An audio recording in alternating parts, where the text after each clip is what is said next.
ইতিমধ্যেই Copa America খেলার জন্য প্রস্তুতি গ্রহণ শুরু করে দিয়েছে ব্রাজিলিয়ান প্লেয়াররা।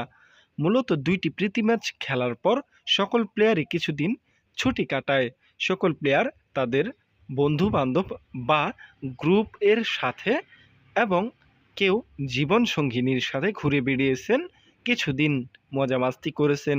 কিন্তু ঘোরার দিন শেষ, কাছে কোপা আমেরিকা। প্রশিক্ষণ গ্রহণ শুরু করেছেন ব্রাজিলিয়ান প্লেয়াররা। বেশ কিছুদিন ছুটিতে থাকার পর সকলেই তার নিজের দায়িত্বে প্রশিক্ষণে ফিরেছেন। সকলেই প্রশিক্ষণ করছেন মন দিয়ে এবং বিশেষ করে কোচ তাদের সবথেকে প্রায়োরিটি দিচ্ছে ডিফেন্সে।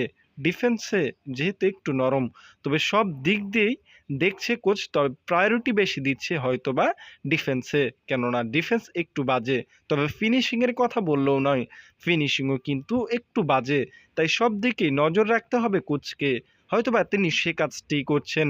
তবে ভালোভাবে প্রশিক্ষণ গ্রহণ করতে দেখা যায় বা দেখা যাচ্ছে সিবিএফ এর ইনস্টাগ্রাম থেকে ছবি দেখে বা আরও বিভিন্ন নিউজ পড়ে বোঝা যাচ্ছে যে ভালোভাবেই প্রশিক্ষণ গ্রহণ শুরু করে দিয়েছে ব্রাজিলিয়ান প্লেয়াররা।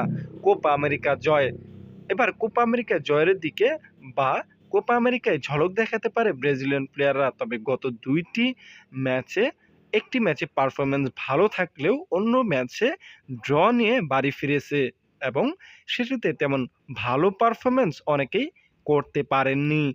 তাই প্রশিক্ষণ গ্রহণ চলছে।